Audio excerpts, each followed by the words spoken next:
দর্শক, আগারগাঁওয়ে আছেন আমাদের senior reporter S M Foyez. সরাসরি কথা বলবো তার সাথে। ফয়েজ, অটোরিকশা চালকরা কি বলছেন এবং তাদের এই অবরোধ কর্মসূচি কতক্ষণ চলবে?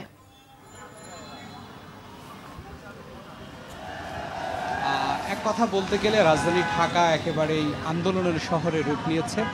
গত কয়েকদিন ধরেই রিক্সা চালকরা যে আন্দোলন করছেন, সে আন্দোলনে তীব্র যানজট হচ্ছে, মানুষ দুর্ভোগে পড়ছেন।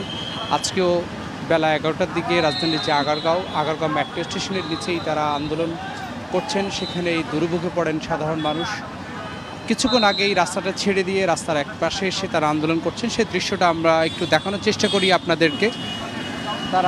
তাদের যে যৌক্তিক দাবি, তারা বলছেন তাদের যে অটোরিকশা অর্থাৎ তাদের যে ব্যাটারি চালিত রিক্সা, সেই রিক্সাটি অলিগলিতে যেন চলতে দেওয়া হয়। তারা মেইন রোডে আসবে না। যদি মেইন রোডে এসে কোনো রিক্সা চালক মেইন রোডে ব্যাটারি চালিত রিক্সা নিয়ে আসে, তাদের বিরুদ্ধে আইনগত ব্যবস্থা নেওয়ার জন্য তারা বলছেন। তারাও বলছেন অলিগলিতে তারা যখন চালাচ্ছেন তখন পুলিশের কিছু সার্জেন্ট আছেন বা পুলিশের কিছু এসআই আছেন, তাদেরকে খুবই বিরক্ত করেন, তাদের ব্যাটারি খুলে নিয়ে যান। তারা বিরক্ত হয়ে বাধ্য হয়ে তারা আন্দোলনে এসেছেন, এই কথা তারা বলছেন। তারা এও বলছেন তাদের যে আন্দোলন, এই আন্দোলনে ছাত্রলীগ, যুবলীগ, স্বেচ্ছাসেবক লীগ, আওয়ামী লীগ ঢুকে পড়েছে এবং তারা বিশৃঙ্খলার চেষ্টা করছে। তারা বিভিন্ন জায়গায় উস্কানি দেওয়ার চেষ্টা করছে, তারা গাড়ি ভাঙচুর করার চেষ্টা করছে, মানুষের সাথে খারাপ ব্যবহার করার চেষ্টা করছে। তাদের রিক্সা চালকদের যে আন্দোলন, এই আন্দোলনে যখন শুরু হয় বেলা 11টা থেকে এখন প্রায় 2টা বাজে, সাড়ে 4 ঘন্টা তাদের যে আন্দোলন, এই আন্দোলনে ব্যাপক দুর্ভোগে পড়েন, চরম দুর্ভোগে পড়েন সাধারণ মানুষ। তারা অনেকেই রুগী নিয়ে বিভিন্ন হাসপাতালে যাওয়ার কথা ছিল, অনেকেই বাসায় ফিরে গেছেন, চরম দুর্ভোগে পড়েছেন। বাস বন্ধ ছিল। এই কিছুক্ষণ আগেই যান চলাচল কিছুটা স্বাভাবিক হয়েছে। এই স্বাভাবিক হওয়ার কারণে কিছুটা স্বস্তিতে সাধারণ মানুষ।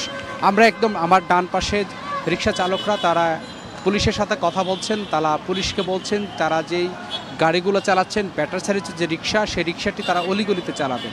আর হাইকোর্টের যে নির্দেশনা রয়েছে, তারা বলছেন অন্তর্বর্তীকালীন সরকারের প্রধানের কাছে তারা দাবি জানিয়েছেন তাদের যে রিক্সাগুলো, এই রিক্সাগুলো তারা কিস্তিতে কিনেছেন, কিস্তি দিতে হচ্ছে, তাদের পরিবারকে চালাতে হচ্ছে, নানা দুর্ভোগেই তারা আছেন। তারা আন্দোলন করতে চান না, তারা ঘরে ফিরে যেতে চান। এজন্য সরকারের একটি নির্দিষ্ট পরিকল্পনা তারা দেখতে চান। তারা সরকার কাছ থেকে এতটুকু দাবি করছেন যে অলিগলিতে যেন ব্যাটারি চলে, সেই নির্দেশনা যেন দেওয়া হয়। তারা মেইন রোডে আসবেন না এবং মেইন রোডে এসে কোনো ধরনের ক্ষয়ক্ষতি তারা করতে চান না বা কোনো ধরনের দুর্ভোগ তারা করতে চান না। আগারগাঁয়ে এই ছিল আমার কাছে এখানকার সবশেষ তথ্য। পরবর্তীতে কোনো তথ্য থাকলে বাংলা ভিশনের দর্শকদেরকে জানিয়ে দেওয়ার চেষ্টা করব। জি, আপনাকে ধন্যবাদ।